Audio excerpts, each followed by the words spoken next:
تو اب اس کا نیمل بدل کیا ہے؟ دوسری آیت کے اندر اس کا الٹرنیٹو بتایا گیا، وَإِذَا تُتْلَى عَلَيْهِ آيَاتُنَا وَلَّا مُسْتَكْبِرًا كَأَن لَّمْ يَسْمَعْهَا۔ ان کے اوپر جب اللہ کی آیتیں تلاوت کی جاتی ہیں تو تکبر سے وہ اس طرح پیٹ پھیر کر چل دیتا ہے گویا کہ اس نے اس کو سنا ہی نہیں، گویا کہ اس کے کانوں میں وقر ہے، گویا کہ اس کے کانوں کے اندر ٹھیٹھی دی ہوئی ہے۔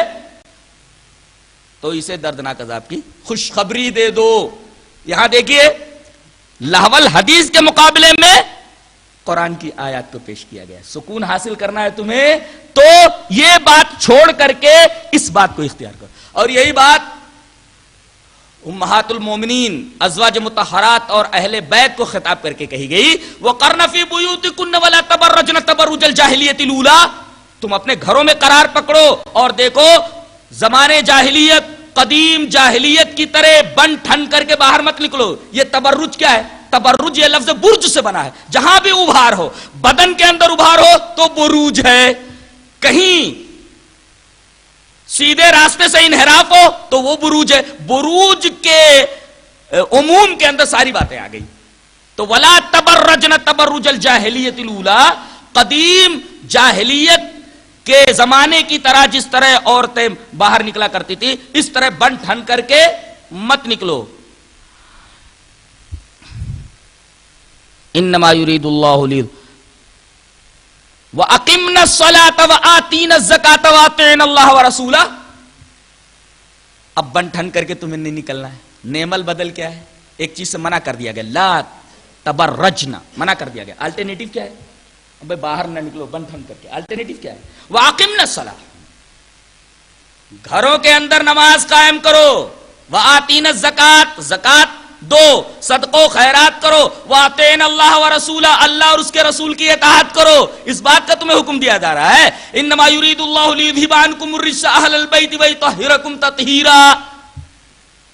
نماز قائم کرو، زکات دو، صدقو خیرات کرو، اللہ اور اس کے رسول کی اطاعت کرو۔ اور آگے وَاذْكُرْنَ مَا يُتْلَىٰ فِي بُيُوتِكُنَّ مِنْ آیَاتِ اللَّهِ وَالْحِکْمَةِ، جو تمہارے گھروں میں تلاوت کی جاتی ہے کتاب اور حکمت، یعنی کتاب و سنت کو یاد کرو، اس کو بیان کرو۔ وَاذْكُرْنَ، بیان کرو، یاد کرو قرآن اور حدیث کو۔ اس بات کا حکم ہے، یہ الٹرنیٹو ہے، تب تمہارے گھروں کے اندر خیر و برکت آئے گی۔ بڑی بوڑھیاں پہلے بچوں کو لوریاں دے کر سلاتی تھیں۔ بچے شام کے وقت ان کے ارد گرد آ کر بیٹھ جاتے تھے اور یہ بوڑھیاں نبیوں کے قصے سناتی تھیں، صحابہ کرام کے قصے سناتی تھیں۔ اور بچہ جب اونگنے لگتا تھا اور اونگتے ہوئے اچانک بیدار ہوتا تھا تو دادی اماں بولتی تھی، بیٹے کیا ہوا؟ کہا کہ میں ابو بکر صدیق جیسا بنوں گا، ایک بولتا ابو جہل کو مار ڈالوں گا۔ یہ جذبات پیدا ہوتے تھے بچوں کے اندر۔ آج دادی ماں اپنے کمرے میں تسبیح لیے بیٹھی رہتی ہیں، پڑھتی رہتی ہیں، حالانکہ اس تسبیح کا کوئی ثبوت نہیں ہے، انگلیوں کے اوپر تسبیح گننا چاہیے۔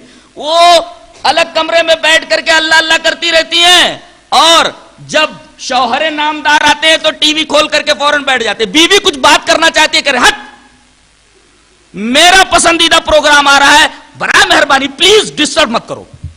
اور بیوی اگر اپنا پسندیدہ پروگرام،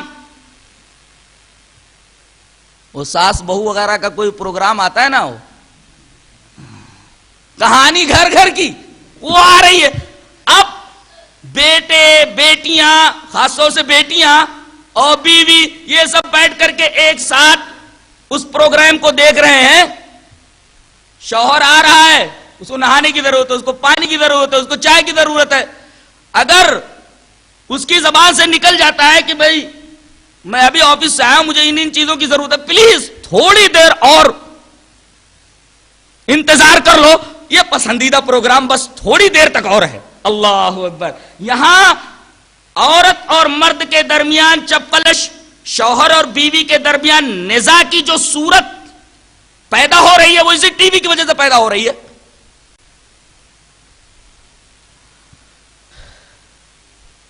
اسی طرح بچوں کے اوپر اس کے کیا اثرات مرتب ہوتے ہیں، اہل بصیرت پر یہ بھی مخفی نہیں ہے۔ بچے غیر حقیقت پسندانہ رویہ اختیار کر لیتے ہیں، اس لیے کہ جو کچھ وہاں بیان ہوتا ہے وہ سب کچھ غیر حقیقی ہوتا ہے. ان غیر حقیقی چیزوں کو دیکھ کر کے یہ بھی غیر حقیقی کام کرنے لگتے ہیں. ایک مرتبہ اخبار میں یہ خبر آئی تھی کہ ایک لڑکے نے اپنے چھوٹے کالے بھائی کو واشنگ مشین کے اندر ڈال دیا تھا اور مشین چلا دی تھی اور اس کا بھائی مر گیا تھا.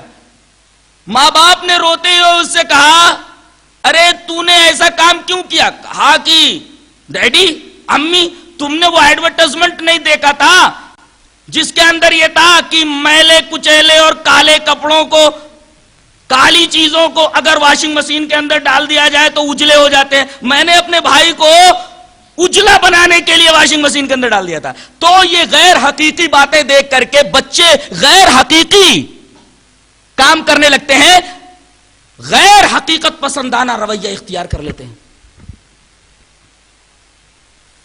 اور جیسا کہ میں نے وہ حدیث بیان کی کہ جب تمہارے اندر حیا نہ رہ جائے تو سب کچھ کرو، بچوں کے اندر بے حیائی ٹی وی کی وجہ سے آئی ہے. یہاں تک کہ دو ملازم شوہر اور بیوی کا ایک واقعہ پڑھنے میں آیا کہ آپس میں معمولی باتوں پر دونوں کے درمیان نزاع ہوتی رہتی تھی، لڑائی ہوتی رہتی تھی. بچے نے ایک مرتبہ ماں کو مخاطب کر کے کہا کہ موم اگر تم کو میرے ڈیڈی پسند نہیں تھے تو تم نے ان سے شادی کیوں کر لی؟ جو پسند تھا اس سے کر لیا ہوتا. اللہ. اس طریقے کے جملے اگر چھوٹے بچے بڑوں کے سامنے بولنے لگے، ماں باپ کے سامنے بولنے لگے تو کیا کہا جا سکتا ہے؟ یہی تو کہا جا سکتا ہے کہ یہ جو بلا ہے یہ حیا اور غیرت سب کو ختم کر کے رکھ دیتی ہے.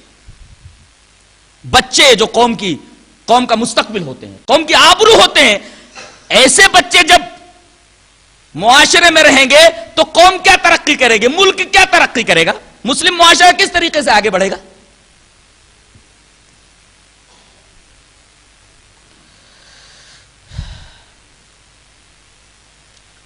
نبی کریم صلی اللہ علیہ وسلم کی ایک حدیث دیکھیں، بڑی پیاری حدیث ہے، حضرت ابن عباس رضی اللہ تعالیٰ عنہما سے، اور یہ روایت امام بخاری رحمۃ اللہ علیہ کتاب اللباس میں لائے. اس طرح ہے وعن ابن عباس رضی اللہ تعالیٰ عنہما قال لعن النبی صلی اللہ علیہ وسلم المتشبہین من الرجال بالنساء والمتشبہات من النساء بالرجال. رواہ بخاری فی کتاب الادب فی کتاب اللباس، لباس کے اندر. یہ حضرت ابن عباس رضی اللہ تعالیٰ عنہ فرماتے ہیں کہ نبی کریم صلی اللہ علیہ وسلم نے لعنت کی ہے ان مردوں کے اوپر جو عورتوں کی مشابہت اختیار کرتے ہیں، اور ان عورتوں پر لعنت فرمائی ہے جو مردوں کی مشابہت اختیار کرتی ہیں. ذرا لڑکیوں کو دیکھ لیجئے، انہوں نے قمیض اور شلوار اتار ڈالے ہیں، جینز پہنتی ہیں لڑکیاں، اسکرٹ پہنتی ہیں، پڈلیاں دکھتی ہیں، شرٹ پہنتی ہیں، گلے کھلے رہتے ہیں، سر ننگا رہتا ہے، چہرہ ننگا رہتا ہے، پنڈلیاں ننگی رہتی ہیں. عورتوں کو ننگا بنانے والا کون سا آلہ ہے؟ ٹی وی ہے. یعنی اب لڑکیاں لڑکا بن رہی ہیں، بال بھی انہوں نے چھوٹے کر لیے ہیں. لڑکوں نے کیا کیا ہے؟ بال بڑے کرنا شروع کر دیا، لڑکیوں نے بال کم کرنا شروع کر دیا ہے. لڑکے لڑکیاں بن رہے ہیں، لڑکیاں لڑکے بن رہے ہیں، اور دونوں نے لعنت خریدی ہے. لڑکوں کو آپ دیکھیے بڑے بڑے بال، پونیاں بنائے ہوئے ہیں، کانوں میں رنگ لٹک رہے ہیں، اسی طریقے سے گلے میں لاکٹ موجود ہے، ہاتھوں میں کڑے موجود ہیں، اور انہوں نے جینز ایسی پہنی ہوتی ہے جو ٹخنے سے نیچے ہو کر کے زمین کو صاف کرنے کا کام بھی انجام دیتی رہتی ہے. تو لڑکے لڑکیاں بن رہے ہیں اور لڑکیاں لڑکا بن رہے ہیں، اور ان دونوں نے نبی کریم صلی اللہ علیہ وسلم کی لعنت خرید لی ہے.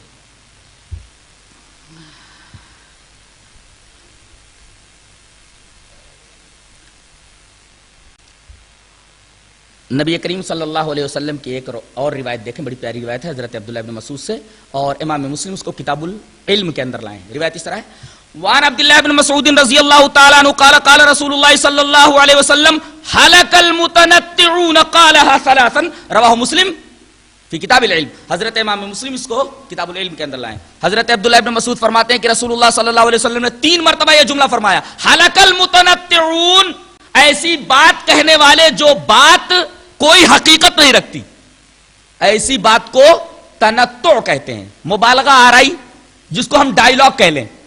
اب فلمی زندگی آپ دیکھیے، پہلا اثر تو بچوں کے اوپر یہ پڑتا ہے، اور سن شعور میں داخل ہو جانے والے بچوں کے اوپر یہ پڑتا ہے کہ ٹی وی کے اندر جو معیار زندگی دکھایا جاتا ہے وہ اتنا بلند ہوتا ہے کہ 5% آدمیوں کو وہ معیار زندگی دستیاب نہیں ہوتا ہے۔ بنگلو خوبصورت، اس کے اندر فرنیچر انتہائی قیمتی، اسی طریقے سے بیش قیمت چیزوں سے پورے بنگلو کو آراستہ کیا جاتا ہے۔ اب ایک بچے کے ذہن کے اوپر، معصوم ذہن کے اوپر یہ اثر پڑتا ہے کہ ہماری زندگی ویسی کیوں نہیں ہے۔ اب ماں باپ سے کہتے ہیں کہ ہمارے پاس بنگلو کیوں نہیں ہے، ہمارے پاس یہ معیار زندگی کیوں نہیں ہے۔ بعض بچے جو ذرا شعور کی سرحد میں داخل ہو جاتے ہیں، ماں باپ کو کوسنے دینے لگتے ہیں، ارے انہوں نے ہمارے لیے کیا کیا ہے، انہوں نے ہمارے لیے کچھ بھی نہیں کیا، پیدا کر کے بس ایسے ہی چھوڑ دیا ہے۔ یہ باتیں وہ والدین کے بارے میں بولتے ہیں، اور پھر وہ اللہ سے شکوہ کرنے لگتے ہیں، اللہ نے ان کو دیا ہے، ہم ہی رہ گئے تھے کہ ہمارے ساتھ ایسا ظلم ہوا، ہمیں یہ چیزیں کیوں نہیں عطا کی۔ اللہ سے شکوہ کرنے لگتے ہیں، اللہ کو ظالم بتانے لگتے ہیں، اور اپنے اوپر اس چیز کو ظلم بتانے لگتے ہیں۔ اور یہی نہیں بلکہ اس معیار زندگی کو حاصل کرنے کے لیے اکثر چور اور ڈاکو ہو جاتے ہیں، اور جن کی وجہ سے معاشرہ تباہی کے دہانے پر پہنچ رہا ہے۔ یہ ٹی وی کے اثرات ہیں جو انسانی زندگی کے اوپر مرتب ہو رہے ہیں۔ اب وہ تنطع دیکھیے، تنطع کہتے ہیں ایسی بات بولنا جو حقیقت میں بات نہیں ہے، مبالغہ آرائی، بات تھوڑی ہے اس کو بڑھا کر بولنا۔ کیا ڈائیلاگ میں ایسا نہیں ہوتا؟ ڈائیلاگ میں یہی سب کچھ تو ہوتا ہے، ڈائیلاگ میں یہی سب کچھ ہوتا ہے۔ اور ایک حدیث اور ملا لیں تو بات اور زیادہ واضح ہو جائے۔ حدیث حضرت انس بن مالک سے ہے، اور ابو داؤد اسے کتاب الادب کے اندر لائے ہیں۔ اس طرح ہے، وعن انس بن مالک رضی اللہ تعالی عنہ قال سمعت النبی صلی اللہ علیہ وسلم یقول اذا ادعا من غیر والدہ واذا انتمى الى غیر موالیہ فعلیہ لعنۃ اللہ المتتابعہ علیہ رواہ ابو داؤد فی کتاب الادب۔ حضرت انس بن مالک فرماتے ہیں کہ رسول اللہ صلی اللہ علیہ وسلم نے ارشاد فرمایا، جو آدمی اپنے آپ کو کسی ایسے آدمی کی طرف منسوب کرے جو اس کا باپ نہیں ہے، بولے کہ یہ میرا باپ ہے، ماں نہیں ہے تو اس کو ماں بولے، بیوی نہیں تو اس کو بیوی بولے، وغیرہ وغیرہ، اور اگر ایسی حرکتیں کرتا ہے تو اس کے اوپر اللہ تبارک و تعالیٰ کی مسلسل لعنت ہے۔ فلموں کے اندر دیکھیے، جو عورت بنتی ہے ہیرو کی وہ اس کی عورت ہوتی ہے؟ نہیں ہوتی۔ جو بہن بنتی ہے وہ بہن ہوتی ہے، جو باپ بنتا ہے وہ باپ ہوتا ہے، جو ماں بنتی ہے وہ ماں ہوتی ہے، قطعاً نہیں۔ یہ سب کچھ شروع سے آخر تک جھوٹ ہوتا ہے اور غلط انتساب ہوتا ہے۔ اس غلط انتساب کے بارے میں نبی کریم صلی اللہ علیہ وسلم نے فرمایا کہ ایسے لوگوں کے اوپر اللہ تبارک و تعالیٰ کی مسلسل لعنت ہے، اور ان ملعون لوگوں کے لیے جن کے اوپر اللہ تبارک و تعالیٰ کی مسلسل لعنت ہے، ان کو قوم کا ہیرو کہا جاتا ہے۔ جو قوم کے بے وقات لوگ ہیں، جنہوں نے فحاشی کو رواج دیا ہے، جنہوں نے کیریکٹر نام کی جو اعلیٰ چیز ہے اس کو انہوں نے کہیں کا نہیں رکھا، ان کو یہ بچے، یہ نوجوان آئیڈیل بنا لیتے ہیں۔ جو انتہائی بے وقات لوگ ہیں، جن کا کام صرف اور صرف معاشرے کے اندر فحاشی پھیلانا ہے، اللہ تبارک و تعالیٰ نے جن کے بارے میں یہ فرمایا، ان الذين يحبون ان تشيع الفاحشة في الذين امنوا لهم عذاب اليم في الدنيا والاخره والله يعلم وانتم لا تعلمون۔ جو لوگ مسلم معاشرے کے اندر فاحشہ پھیلاتے ہیں، فاحشہ کسے بولتے ہیں؟ شہوانی جذبات کی بے اعتدالی سے جو چیز ظہور میں آئے اس کو فاحشہ بول دیتے ہیں۔ کیا ٹی وی کے اوپر شہوانی جذبات غیر معتدل نہیں ہو جاتے ہیں؟ غیر معتدل ہو جاتے ہیں. گویا کہ یہ فاحشہ پھیلانے کا ایک بہت بڑا ذریعہ ہے، اور ایسے لوگوں کے بارے میں فرمایا گیا کہ ان کے لیے دنیا کے اندر بھی